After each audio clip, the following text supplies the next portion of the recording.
The Pacific Ocean houses the Ring of Fire, the Earth's most active seismic zone, where a staggering 90% of all earthquakes occur, often resulting in catastrophic damages. Among the areas of significant concern is the Cascadia subduction zone, located near major urban centers such as Portland and Seattle, which holds the potential for devastating earthquakes and tsunamis. Investigations have unveiled historical patterns of seismic activity in the Cascadia region, suggesting that a major earthquake could occur again in the near future.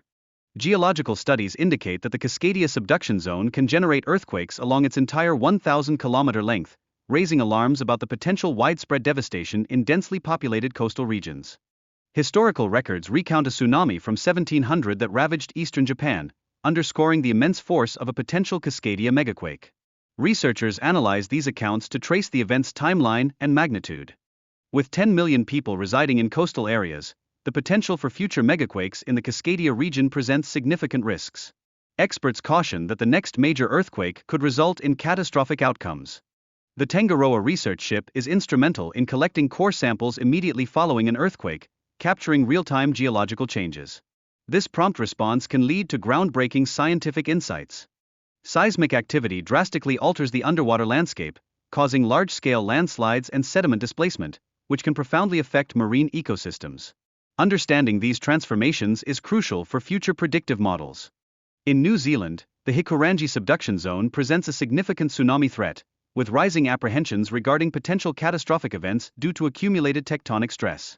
Geologists are prioritizing monitoring efforts to mitigate these risks. Umaradashi's possible volcanic eruptions could endanger millions in Tokyo, illustrating the critical need for ongoing surveillance of volcanic activities for safety and disaster preparedness. The importance of heavy water in Nazi Germany's nuclear ambitions highlights the intersection of science, warfare, and sabotage during World War II, significantly impacting global power dynamics. Utilizing advanced underwater technology, researchers are uncovering lost wartime artifacts, demonstrating how modern techniques can reveal historical secrets hidden beneath the lakes. Heavy water served as a crucial element for Nazi nuclear reactors, and the loss of these barrels hampered their atomic bomb program. Understanding this impact sheds light on how close they were to achieving nuclear capability. The sinking of the HMAS Sydney during World War II baffled Australia for decades, as it symbolized national pride. The wreck's discovery has helped reconstruct the tragic events leading to its loss. Modern scanning technology plays an essential role in locating underwater wrecks, showcasing how innovative methods can unravel historical maritime mysteries and piece together narratives of lost naval conflicts. The Graf Zeppelin was envisioned as a formidable naval asset for the Nazis, capable of deploying numerous aircraft to bolster maritime warfare. However, delays in its construction prevented its participation in World War II. After the war, the Russians raised the Graf Zeppelin and utilized it for Cold War experiments, including testing its resilience against aerial assaults. This provided valuable insights into aircraft carrier efficacy during bombings. Draining the English Channel has revealed the U-boat U-480, which boasted stealth technology that eluded Allied sonar detection, exemplifying Nazi innovations in submarine warfare. Its discovery raises intriguing questions about its eventual fate. The Allies' strategic use of secret minefields illustrates how deception was a pivotal tactic in naval warfare during World War II, catching the U-480 crew completely off guard. Despite the advanced stealth capabilities of the U-480, these innovations proved ineffective against the hidden dangers of traditional naval mines, highlighting the limitations of technological superiority in warfare. The Gulf of Mexico's environmental impact, shaped by numerous historical events, underscores the ongoing relevance of this region in understanding both past and present ecological challenges. Once an ancient swamp, the geological history of the Gulf contributes to its rich oil reserves. The transformation of organic materials over millions of years emphasizes the region's unique resource potential. The extensive infrastructure required for oil extraction in the Gulf of Mexico is vast, with over 3,500 platforms and extensive pipeline networks. This complexity heightens the risk of accidents and spills.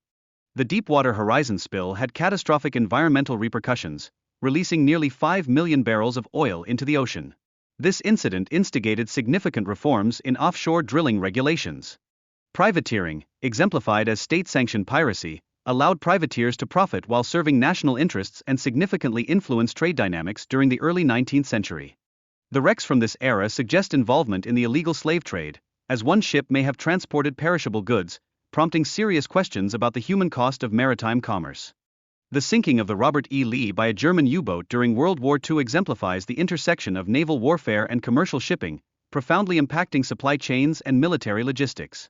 While the U-166 submarine was once believed to have succumbed to depth charges, new evidence points to a massive explosion as the cause of its sinking, challenging existing historical narratives around submarine warfare.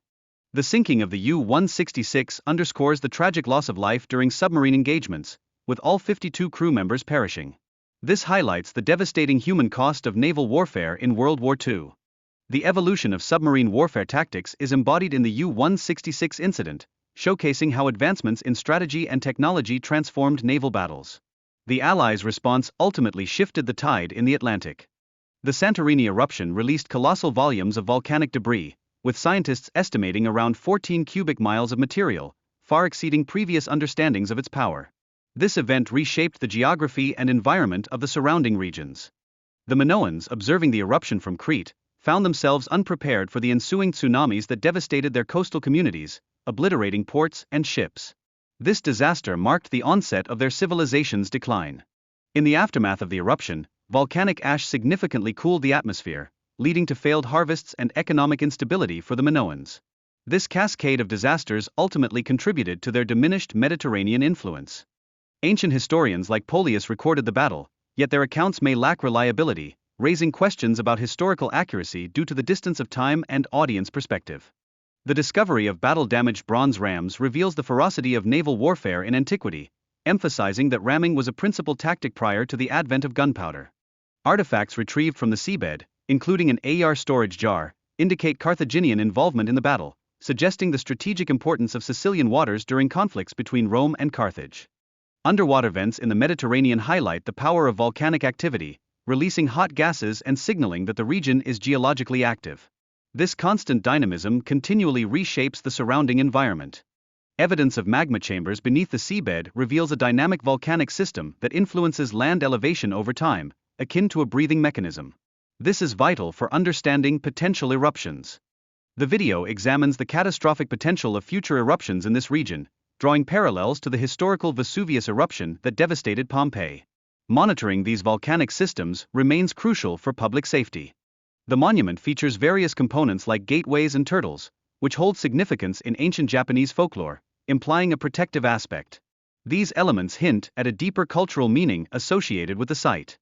Artifacts discovered at the site, including primitive tools and inscribed symbols, provide compelling evidence of human activity, supporting the notion that the area was inhabited in ancient times. Initially thought to be a man-made creation, geological analysis suggests that the monument is a natural formation, shaped by ancient geological processes. This raises profound questions regarding the site's true history and its past inhabitants. Geologists identified the underwater formations as concretions formed by volcanic activity, not human-made structures, transforming the understanding of the site's origins. Pavlopetri's strategic location allowed it to capitalize on trade routes during the Bronze Age, enhancing its economic importance, with evidence indicating it was a vibrant port city. The city ultimately succumbed to geological activities, particularly earthquakes, leading to its eventual submergence underwater. This phenomenon underscores the impact of natural disasters on ancient civilizations. Underwater explorations employed a remotely operated vehicle, ROV, to gather sonar data, which was essential for accurately mapping the seafloor. Challenges included maintaining the ship's positioning and effectively controlling the ROV. Geological evidence indicates that the island resides on a subduction zone, vulnerable to earthquakes and tsunamis, consistent with Plato's description of Atlantis' destruction by natural calamities.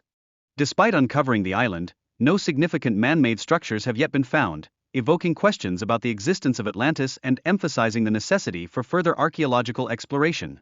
The excavation faced numerous challenges, including treacherous tides and limited visibility, turning the recovery process into a race against time. The team must prioritize their search efforts amid these constraints.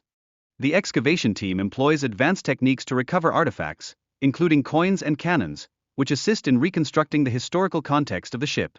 Each discovery contributes to a deeper understanding of its tragic fate.